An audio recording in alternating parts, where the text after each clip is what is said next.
what's up, everyone? So, as a title, uh, you can read it. So, I am now 40. I figured talk about some of this topic because, I've been really, thinking about it. So, my journey as a musician isn't just starting now. Um, as some of you know, I started out, I guess, when it's kind of on and off. I did play a little piano when I was growing up, but it wasn't like taught to me. I just would see someone play it, and in my nana's home, and when we come down from New York, um, to the place, I'd always go to the piano, and because I was like, I like that sound, dun dun dun. So I'd try to play that over and over, and my grandpa would, tell me try to do something else. So I I wasn't really musically inclined then. I did play guitar when it was maybe 9 or 10. Maybe 11, but it was like in class. Like they would, I can't remember. Recorder first, so I was younger than that, and then they did acoustic guitars. And for being so young, and I didn't have my growth spurt yet. I was, this is gigantic. This is uncomfortable. I just never did it. Like I did sports. I did baseball. I played little hoops, some soccer. I did do little league. Although my coach did really want me to keep at it because I was really good at hitting and catching, but my heart wasn't into it. I, he really wanted me to do it, and knowing that there was no father figure around at the time, I guess he was just trying to help me out, which nice, but I just couldn't really get into it. I was really wrapped up in comic books and collecting cards and watching basketball. So, um, I would later on transfer to another school, and I remember an art class. Two CDs changed, and it really impacted me. Like first was Hatebreed Under the Knife with a monkey uh, with a knife on the cover. Those Hatebreed fans will remember that. I don't feel like it's talked about enough. It's a great album. Then someone changed it to Metallica Kill 'Em All because they heard that I like Master of Puppets and then Justice for All. And I don't know why I didn't hear it before, but at this particular time, they put that CD in and I heard Whiplash, Phantom Lord, Four Horsemen, and that literally made me like, what the fuck? Like, have like a moment of clarity, like, holy shit, that can come from a guitar? And you're like, well, you listen to Metallica, but hearing that album made me want to play guitar. Um,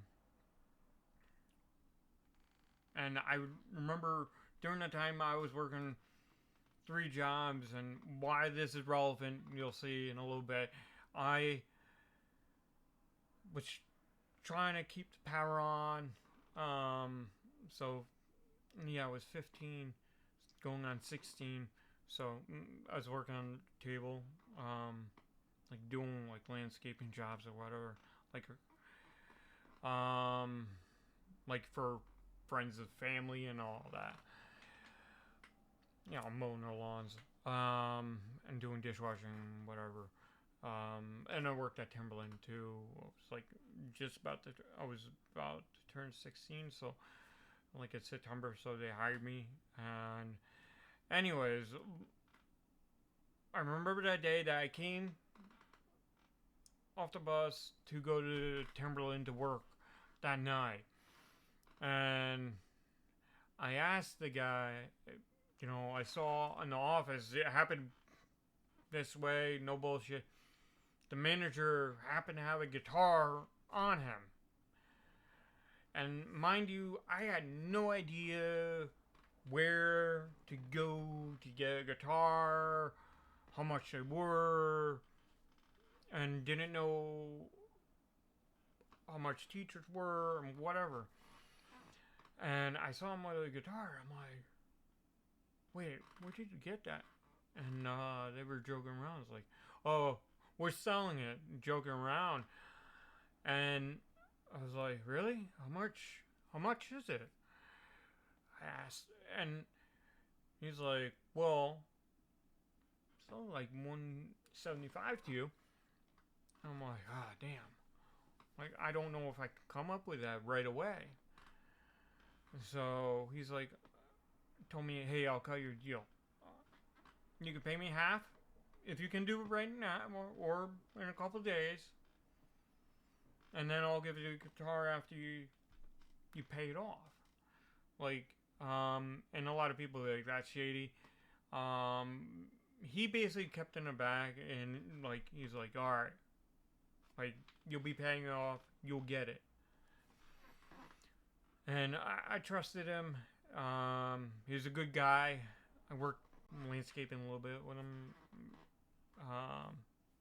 down the line, but he basically came to my other job. It was the next couple weeks. I'm like, or a week or two after, and I'm like, hey, all I have is the rest for to make it 150 because I overpaid him 75. So he's like, all right, how about this? I'll cut the 25 off. You can have the guitar, come with the case. I'll throw in the strap, some strings. It's your first guitar. We'll do that. You can have it right now. And the deal was done. And he's like, just keep at it. It's going to be hard. Just keep at it. And you'll be fine. Which I did. Because whenever I had a day off, I would actually have a day off from the 3 jobs because I wasn't working literally every day. 2 jobs, I worked 4 hours here, 4 hours there, and that's the only way I could do it. Was going to school full time. So I would come back from school. The guitar was there. Didn't have an amp. All I had in my room was a boombox with tapes and CDs and mixtapes I made. And when I'd buy a Guitar World or Guitar One and learn from those. And I learned from practicing Zakk Wylde stuff and listening to music back on my headphones, whether my CD player or the boombox. And that's how I learned. Like, I did learn some Sabbath through a friend, Ian, from high school, because he heard, like, oh, you're playing guitar. Because I brought in, I'm like, hey, I asked some advice. And he's like, all right, you come over. Like, so I basically went over. We went into his jamming place, and he had an amp, and I'm like, shit, I don't even have one. He's like, wait, what the fuck? You gotta try an amp. Like, you got an electric guitar. So that was the first time I heard my guitar playing through an amp. It's kind of crazy. A lot of people say start acoustic before you do electric and whatnot. But I did that, so it's kind of apropos, like acoustic, but I did it on an electric guitar. But I learned Sabbath, Bloody Sabbath, a little bit of Paranoid.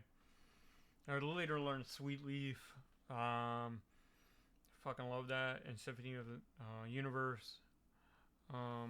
Children of Grave. I could go on.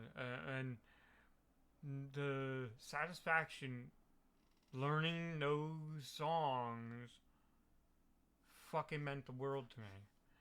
I wasn't playing in front of anyone besides some of my friends, which was really cool. And later on, I would be able to go to Ozfest after I graduated and, sit front row, seeing actually several of my guitar heroes playing on stage. Kerry King, Jeff Hanneman, front row. Seeing Kurt from Down, Crowbar, Zach Wild, like front row. That meant the world, seeing him front row. And, guys from Judas Priest, Black Sabbath. And the cool thing about that, like, why I'm getting to this is because these are individuals that,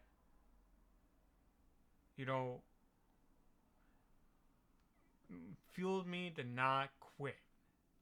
Not to get emotional, but like having Rob Halford point out at you and like, fuck yeah, you know the song. Like, after, bumming out of school, being told never gonna be anything from teachers. Not all teachers, that were like three particular teachers that didn't. Which I haven't seen in a while. I think she moved, so I never got a chance to thank her for that. I thank my English teacher. We had this research firm they would put me in. Thanked her for it. But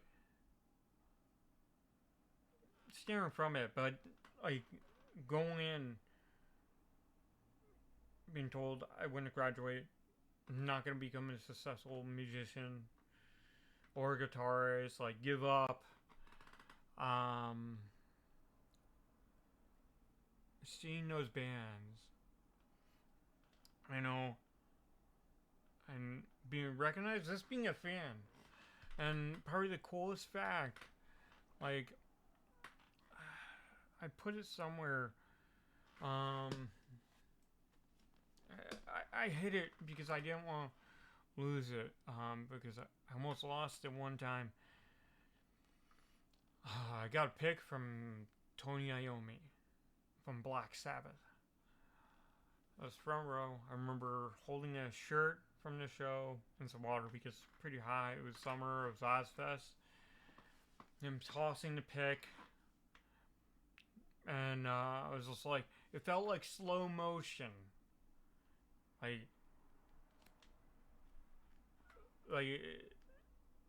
throwing a pick. I caught it. And it was just like, holy shit. Is it? I'm reading too much into it, but he's passing the torch.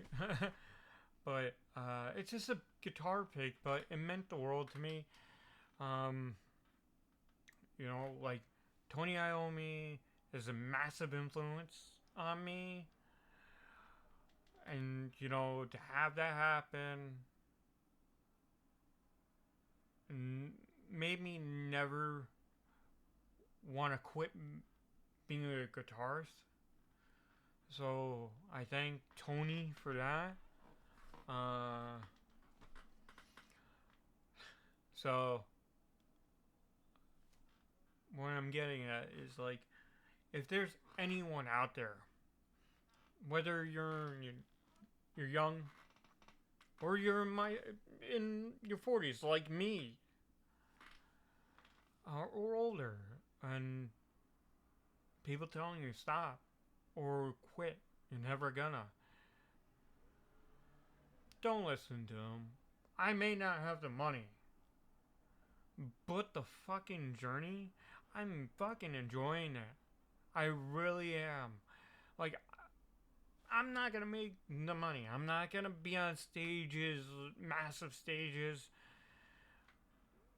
Not saying I don't want to be, but the journey, being a guitarist, is fucking awesome.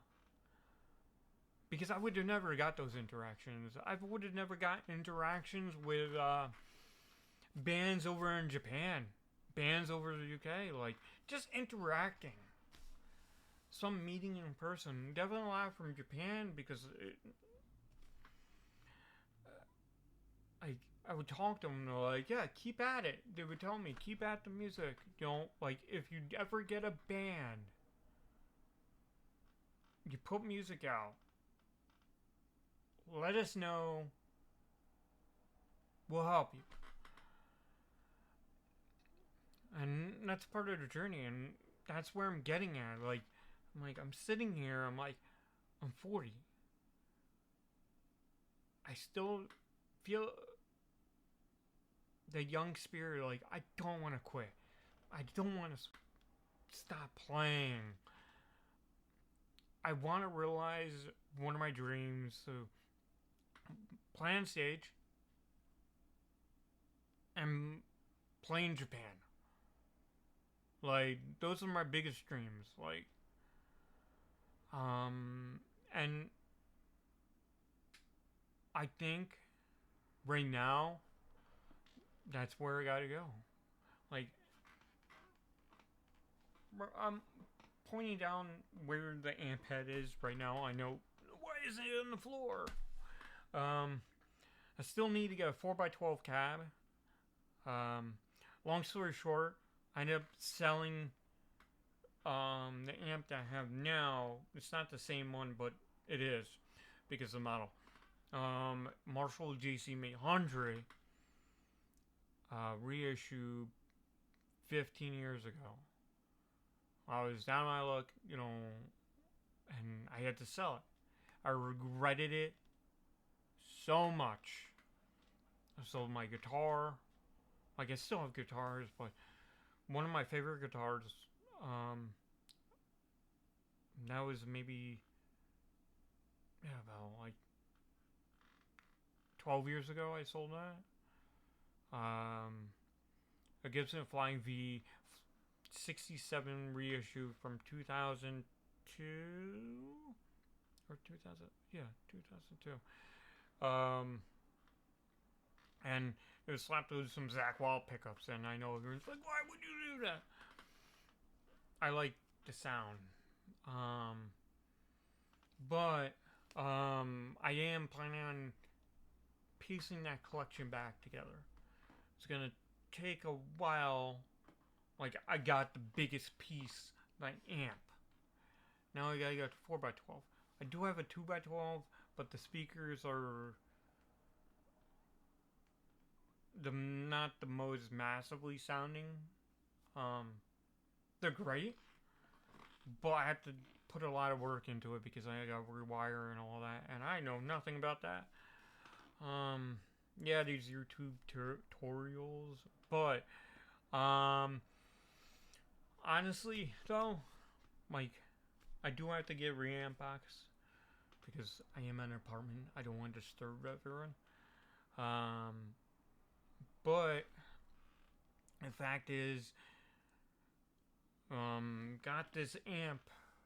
I ended up buying it from Japan, shipping it over, which was the cheapest fucking way and the luckiest fucking thing that's ever happened to me to get this for this price. It literally was almost the price of what they gave me to buy the one previous. So I didn't lose a lot. And it was actually played by a Japanese band, cult band from youth. So I'm like, shit, I fucking got that. That shit's fucking sick.